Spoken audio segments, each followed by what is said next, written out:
Hello student हमारा आज का टॉपिक है अर्थव्यवस्था में पर्यावरणीय समस्याएं और उनका समाधान। जब भी हम क्या करते हैं, किसी इकोनॉमी को डेवलपमेंट करना चाहते हैं तो उससे रिलेटेड जो भी हमारा इन्वायरमेंट आता है उसमें कुछ प्रॉब्लम्स आती हैं और उन प्रॉब्लम्स को दूर करने के लिए उसके लिए सबसे पहले हम उनको एनालाइज करते हैं कि वो प्रॉब्लम है किस टाइप की, उसके बारे में एक तरीके से रिसर्च करते हैं। रिसर्च करने के बाद हमें पता लगता है कि वो प्रॉब्लम किस टाइप्स की है। उसके बाद हम उसके लिए क्या करते हैं, कुछ सॉल्यूशन लेके आते हैं, कुछ समाधान लेके आते हैं। यहाँ पे है कि इनपुट आउटपुट विश्लेषण। इनपुट और आउटपुट ही पता होना चाहिए पहले तो आपको कि होता क्या है। इनपुट क्या होता है, हम जब भी क्या करते हैं, कंप्यूटर में कोई चीज़ डाली हमने तो वो क्या करा, एक तरीके से टाइप किया आपने तो वो आपका इनपुट है, और जो कंप्यूटर पे आपका शो हुआ वो आपका आउटपुट है। ऐसे ही हमारा जो इन्वायरमेंट होता है, इन्वायरमेंट में क्या होता है, जो भी हमारी फसलें कह दें आप ये या पेड़ पौधे कह दें, वो सब क्या होते हैं, एक तरीके से हम जब उसमें कोई फसल बीज बोते हैं, ठीक है, कोई पौधा छोटा सा लगाया और वो बहुत बड़ा हो जाता है तो उसको हम क्या कहेंगे, जो डाला वो इनपुट और जो निकल के आया वो आउटपुट होता है। तो उन सब चीज़ों को हम एनालाइज करते हैं, उनके बारे में विश्लेषण करते हैं कि ये सब चीज़ें हमारी जो इकोनॉमी है उसके ऊपर कैसे इफेक्ट डाल रही हैं। फिर है हमारा जो है कि लागत लाभ विश्लेषण। इसमें हम क्या करते हैं, जो हमारी कॉस्ट होती है और जो हमारा प्रॉफिट होता है उसके बारे में क्या करते हैं, हम विश्लेषण करते हैं, उसको हम एनालाइज करते हैं। उसके बाद क्या करते हैं कि प्रदूषण कर और पर्यावरण सब्सिडी की मदद से अर्थशास्त्र पर्यावरणीय समस्याओं को हल करने के विभिन्न तरीके और साधन दिखाता है। जो हमारी इकोनॉमी होती है वो क्या करती है, गवर्नमेंट द्वारा उसके ऊपर देखा जाता है कि हमारी इकोनॉमी इतनी डाउन जा रही है तो हम उसको अब कैसे करें। तो उसके लिए क्या होते हैं, कुछ सॉल्यूशन सर्च किए जाते हैं, कुछ सुझाव प्रस्तुत किए जाते हैं। उसके लिए एक मीटिंग ऑर्गेनाइज की जाती है कि हमारे यहाँ पे इन्वायरमेंट है, ये इन्वायरमेंट में इतना पॉल्यूशन हो रहा है तो इस पॉल्यूशन को कैसे रिमूव किया जाए। ठीक है, जो भी हमारे इंडस्ट्री एरिया है वो रेजिडेंशियल एरिया से बिल्कुल डिफरेंस करने चाहिए। क्योंकि जहाँ पे रेजिडेंस है और जहाँ पे इंडस्ट्री है, अगर वो दोनों मिल जाएंगे तो उसके जो इफ़ेक्ट होगा, जो वहाँ पे स्मोक आएगा, जो धुआं आएगा, उस धुएं से क्या होगा, लोगों को मिलेगा वो, उसके कारण लोगों को क्या होंगी, बहुत सारी डिसीजेज होगी। और लोगों को डिसीज होंगी तो डेफिनेटली सी बात है कि वो काम नहीं कर पाएंगे, किसी भी प्रकार का काम नहीं करेंगे तो इनकम नहीं होगी, एक्सपेंस नहीं करेंगे और इकोनॉमी क्या होगी, आपकी अस्त व्यस्त हो जाएगी। तो इसके लिए हमें क्या करना पड़ेगा, अगर हमें अपनी इकोनॉमी को डेवलप करना है तो हमें पर्यावरण से रिलेटेड जितनी भी हमारी प्रॉब्लम्स हैं उन सब प्रॉब्लम्स को सर्च करना पड़ेगा कि क्या प्रॉब्लम हो रही है। जो वाटर है, जो पानी है वो सही नहीं आ रहा है तो उसके बारे में हमें देखना पड़ेगा कि वहाँ पे कौन सी ऐसे कारण हैं, कौन से ऐसे रीजंस है जिसके कारण वहाँ पे पानी जो आ रहा है वो सही नहीं आ रहा या वो साफ़ नहीं आ रहा। तो इन सब चीज़ों के बारे में आपको क्या करनी पड़ेगी, रिसर्च। फिर इन्होंने बताया कि लागत और लाभ का भी विश्लेषण करना पड़ेगा। लागत और लाभ देखो, आप लोग करते हो, आप कोई हम जब प्रोडक्ट बनाते हैं तो उसकी जो हमारी क्या होती है, लागत आई 20 रुपये की, ठीक है, तो उस लागत में आप क्या करते हो, 25 रुपये का उसको बेचोगे मार्केट में। क्यों? क्योंकि आपको क्या करना है, उस कॉस्ट के साथ साथ प्रॉफिट भी तो गेन करना है। ऐसा तो अगर कोई नहीं करेगा तो कोई भी बिजनेस नहीं चल पाएगा। कहीं पे भी अगर प्रॉफिट नहीं होगा तो हमारी इकोनॉमी क्या होगी, डेफिनेटली ही डाउन हो जाएगी। तो जब भी हम क्या करते हैं, किसी प्रोडक्ट को बनाते हैं, उस प्रोडक्ट को बनाने में क्या आती है, कुछ लागत आती है और वो लागत क्या होती है, उस प्रोडक्ट के ऊपर अपना इफेक्ट डालती है। अगर हमने ज़्यादा प्रॉफिट गेन किया तो हमारी अर्थव्यवस्था अप हो जाएगी और कम करा तो कम हो जाएगी। तो इसलिए कहा है कि हम देखते हैं कि किसी प्रोडक्ट के ऊपर हम कितना प्रॉफिट गेन कर सकते हैं। हम लोग देखते हैं कि मार्केट में बहुत सी चीज़ों के ऊपर बहुत सारी सेविंग हो जाती है, बचत जिसे हम कहते हैं, एक तरीके से प्रॉफिट भी कह सकते हैं। पर बहुत सारी चीज़ें ऐसी होती है जिनके ऊपर हमें ज़्यादा सेविंग नहीं प्राप्त होती। मान लीजिए कोई चीज़ की जो कॉस्ट है वो 20 की बनी और वो सिर्फ क्या हो रही है, 21 या 22 रुपये में सेल हो रही है, तो उसके ऊपर हमें कोई प्रॉफिट नहीं हुआ।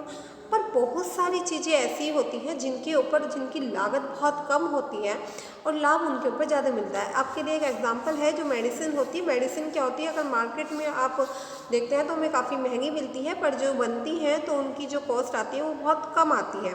तो लागत लाभ विश्लेषण को भी हमें एनालाइज करना पड़ेगा कि यह हमारी इकोनॉमी के ऊपर क्या होगा, कैसे इफेक्ट डालेगा।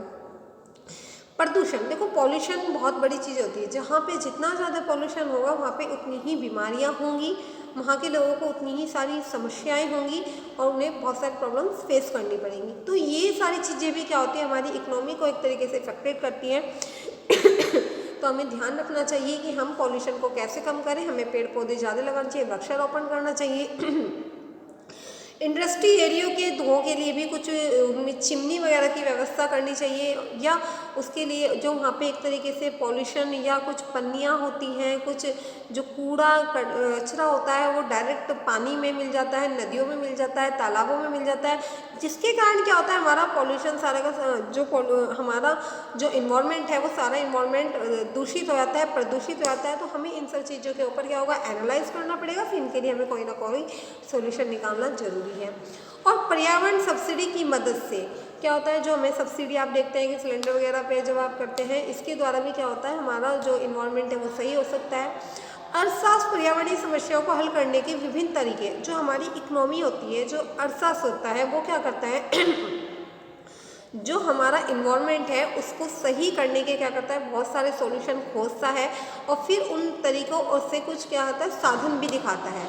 पर्यावरणीय समस्याएं मूल रूप से मानव निर्मित है। अब देखो इन्होंने बिल्कुल सही बात की कि जो भी हमारा इन्वायरमेंट है उस इन्वायरमेंट में जितनी भी प्रॉब्लम्स हैं वो सब क्या होती हैं, मानव जो है, मनुष्य जो ह्यूमन बीइंग है उसके द्वारा क्रिएट की हुई है। क्यों उसके द्वारा क्रिएट की गई है, क्योंकि वो क्या करता है अपनी सुख के लिए, अपने आत्म सुख के लिए क्या करता है, पर्यावरण को प्रदूषित करता है। वनों की कटाई होती है, पेड़ पौधे कट जाते हैं, उनके क्या होता है फर्नीचर बन जाता है, बहुत से पेड़ों से कागज बनते हैं। किसके लिए, मनुष्य के क्या होने के लिए, अपने आत्म सुख के लिए वह क्या करता है, पर्यावरण को प्रदूषित करता है। पर वह आप देखते हैं कि पर्यावरण के साथ कैसे खिलवाड़ हो रहा है एक तरीके से, पर लोग उस टाइम पे ये नहीं समझ पाते कि आज देखो प्रकृति के साथ जैसे हम छेड़छाड़ करेंगे उसका रिजल्ट वो डेफिनेटली हमें देगी। एक चीज़ कही जाती है, रूसो बताते हैं कि बच्चे को क्या करो, प्रकृति की गोद में खेलने के लिए छोड़ दो, ठीक है, उसे सीखने के लिए छोड़ दो, और यदि वह गलती करेगा तो प्रकृति उसको क्या करेगी, चोट देगी, जिसके कारण उसको क्या होगा, खुद से वो समझ में आएगा। तो यही बात है कि यदि हम अपने पर्यावरण के साथ क्या करेंगे, छेड़छाड़ करेंगे, ठीक है, उसके साथ क्या करेंगे, हम वनों को काट देंगे, पेड़ पौधे नहीं लगाएंगे, उनका यूज़ अपने सुख के लिए करेंगे, तो वो भी क्या करेगा, आगे चल के हमें दुख देगा, जैसे कि आपको एट प्रेजेंट दिख भी रहा है। पर जो हमारी इकोनॉमी होती है, जो अर्थशास्त्र होता है, वो उसके लिए क्या करता है, बहुत सारे सॉल्यूशन भी निकालता है कि हम क्या करें, इस पर्यावरण को कैसे सही कर सकते हैं। इन सारी चीज़ों के ऊपर क्या करता है, वो ध्यान देता है, जो हमारे लिए बहुत ज़्यादा ज़रूरी है। तो इसमें ये बताया है कि अर्थव्यवस्था में पर्यावरणीय समस्याएं और उनके समाधान क्या होते हैं, बहुत ज़्यादा जरूरी है कि हम इसके लिए क्या करें। अब इन्होंने बताया कि पर्यावरण और अर्थशास्त्र में संबंध क्या है। इसमें क्या है, एक घनिष्ठ रिलेशन होता है। पर्यावरण का जो प्रभाव होता है वो हमारी जो इकोनॉमी एक्टिविटीज़ होती हैं उनके ऊपर पड़ता है, क्योंकि पर्यावरण क्या होता है, आर्थिक क्रियाओं के लिए बहुत ही महत्वपूर्ण होता है। जो भी हमारी इकोनॉमी एक्टिविटीज़ होती हैं उनके लिए हमारा इन्वायरमेंट क्या होता है, बहुत ज़्यादा इंपॉर्टेंस रोल निभाता है। इसी प्रकार अर्थव्यवस्था में विभिन्न आर्थिक क्रियाओं के माध्यम से हम क्या करते हैं, पर्यावरण को प्रभावित करते हैं। अब उसमें हम बहुत सारी गवर्नमेंट क्या करती है, कुछ जगह पे इन्वायरमेंट को सही करने के लिए बहुत सारी सॉल्यूशन निकालती है।